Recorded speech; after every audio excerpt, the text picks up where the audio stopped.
Hi there! Welcome back to my series of YouTube tutorials, games to play during piano lessons. This is game number 8 called Aladdin the Egyptian Snake Charmer. With this game, I introduce the 3 kinds of minor scales to my students. I test their musical ear and I also train it.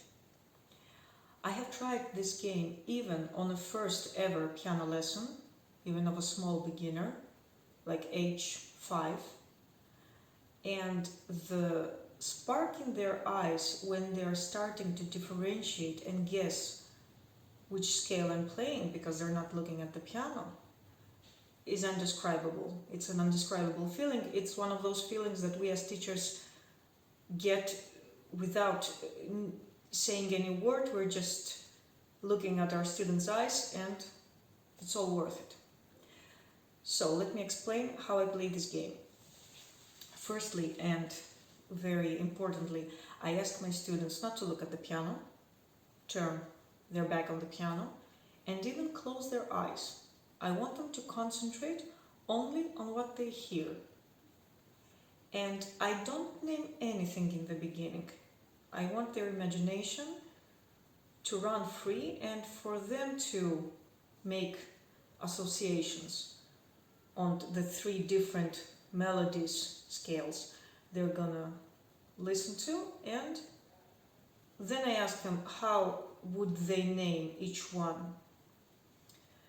I first start with the natural minor scale, and I also add it with my piano students in practice because I want them also to practice key signatures. Each minor scale comes from a major scale, and what is their common ground? They share the same key signature. They're relatives. That's why we call a relative minor to a major or a relative major to a minor. And I will first, let's say, play the natural scale. I won't say anything and I'll just then ask my student, okay, listen to the next one. I play the next one, which is the harmonical. It's a very distinguished musical mode. And then I ask my students, what name would you give to this scale that you're listening to? And that's how I came up with the name of this game. The answers I have gotten from my students are Egypt, Aladdin, snakes, snake charmer, East, Middle East, which is actually a very accurate observation because in Eastern countries, this musical mode of harmonic minor is a very well established one. Then I will play the melodical. I won't name it, I'll just ask them to observe something different in it. And usually what their answer will be, which is a very correct answer, when they go up, it sounds one way, when it goes down, it sounds another way. Some kids even mentioned that when they go down, it kind of seemed like the first one that you played, Miss Anastasia. Sometimes I've also heard that answer. And then I give the names. The first one you heard is a natural, the second one is the harmonic, or I use the words that they used when they named it. You can ask just, close your eyes, listen to it, and just say the first thing that comes to your mind when you listen to this. And the third one is the melodical, which is going up one way, going down in different keys in another way. So that's also a very easy way for them to differentiate which scale I'm playing when we start to play the game. Now, if I have a piano beginner that is a little bit more a late beginner, and already we're playing major and minor scales in our daily practice, I will ask them eventually. In the beginning, they will just listen without looking at the piano. Then I'll ask them to look at the piano and look at what keys I'm using, and also explain the theory, like the natural one is the natural way, you're just using the key signature of the scale. The harmonic is the one that the 7th step, somewhere in the end, it goes up, so you're listening to this very extravagant sound that differentiates it. And usually in this game, even if the students don't get the difference between natural and melodical, the harmonical, they get it straight away. And the melodical one, again at the end, the 6th and the 7th step goes up, but when they go down, we are getting them back to their initial position on their natural way. Now, how do we play the game? They are all playing against their teacher. They only have two times they can hear each scale that I'm playing. If they don't guess it correct, I take the point. If they guess it correct, they take the point. You need to write down on a paper the names, because most of the times they won't remember it. Or you can use the names that they named when you were playing in the beginning those scales. When playing this game on the piano, with your students back on the piano keyboard, if you see, you first play from the same key, the same tonality. Those 3 different kinds in a different row. Let's say you play 7 or 8 points. You can, of course, play 2 or 3 same modes in a row. You decide the order. If you see that your student is already accurately guessing which kind of minor you're playing, you can start to transpose and play from another key,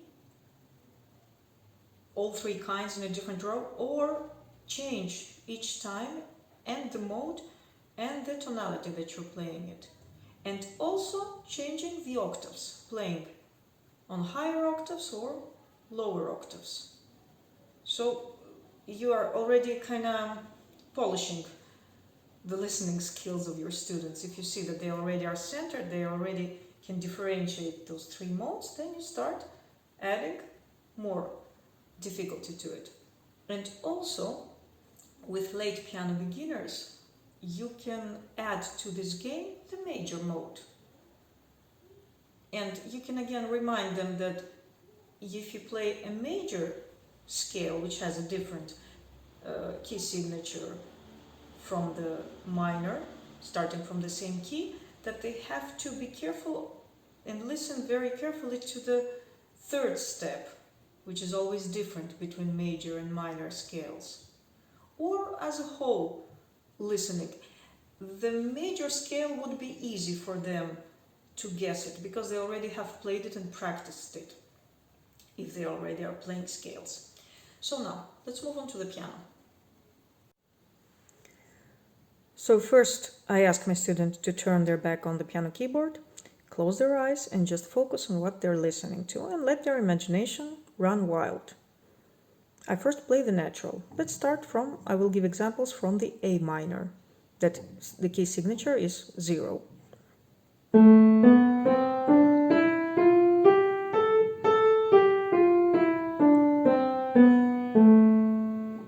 I don't ask them to name it, because I want to move on to the harmonic minor, which is the 2nd one I'm playing. I don't name it, I don't say anything, I just ask them, okay, now listen to the 2nd one.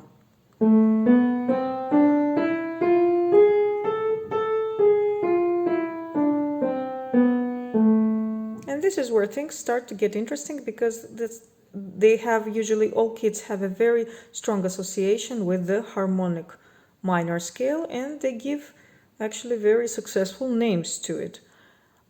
And after they've named the harmonic, I also can explain in a general way that at the end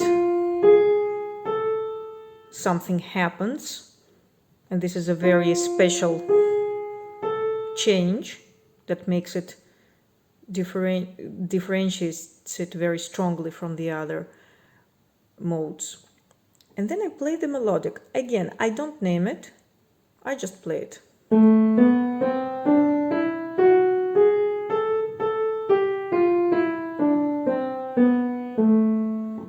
And sometimes, as you've already noticed, I a little bit emphasize the changes with my playing, with the quality of the tone. And when I go down, same thing. Usually your students would be able to guess that in the 3rd scale that you played, When you go down, you play different keys. That's a very common answer, and that's actually a very correct observation. And then if they are late beginners, you can ask them to look at the piano, or if they have the curiosity to look at the piano, even the beginners and on their first lesson, because I've used this game on first lessons, and ask them to look at the piano keyboard. And while playing it and looking at it, I start naming it. This is called natural. I also write it down on a paper because later on, when we start playing the game, they need to know exactly how they're named so that they only focus on the listening. Harmonic, or the name that they used. I can write it down exactly as they named it. Snakes, let's say. Then the melodic. A minor is a very good example because in the beginning you only play all white keys, which is the natural. Then you play the harmonic that has one black key, one sharp, and then the melodic that changes at the end with 2 steps going up and going down back in their initial position. Going up like that, going down like that. You can also show visually what it is you're doing and while talking at the same time. And then they turn their back and start guessing. I'm playing from the same tonality, let's say up until 7 or 8 points, and they only have two times that I can play it and they guess it.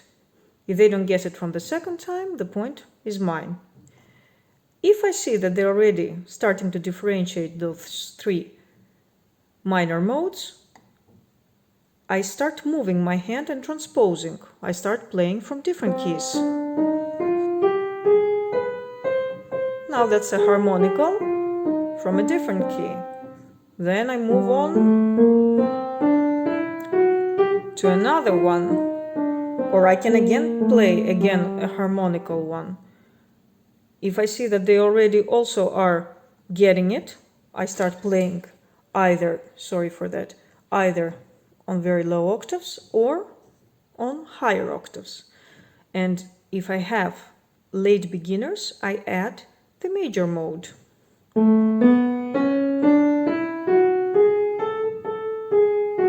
It should be the easiest scale for them to guess because they already have practiced it several times. And I remind them, be careful with the 3rd step. That's always different from major to minor. The minor is going, etc. The major, etc. Here you can choose whether you're going to use a lot of theoretical knowledge to explain it. Either ask them to tell you their opinion of how they think this sounds, or this.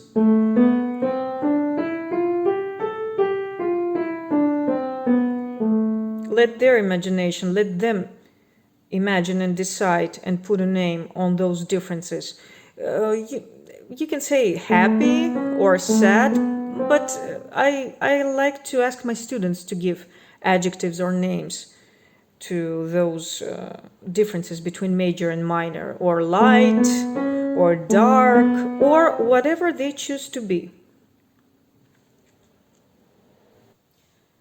And lastly, I would encourage you to really let your students' imagination and let them take the initiative of naming and differentiating those 3 kinds of minors, or the major, 4 kinds, if you choose to also present it.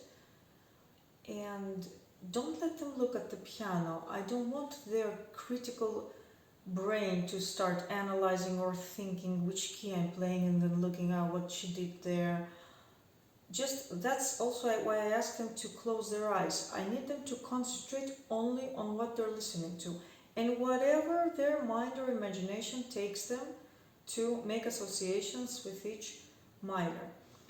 You don't know your students' musical background, or they can say a word that let's say for a natural minor when they hear it, that for you may be a very strange one, but in reality this word that they're using is maybe reminding them of an experience of a song that they heard that was actually in a natural minor mode, or a family memory that they had while listening to some music in the background or somebody singing that was this kind of minor mode.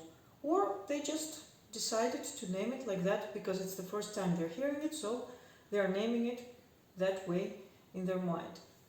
Let them first mold their own musical language around harmony, and then you combine it, then you add to it the official musical names to it.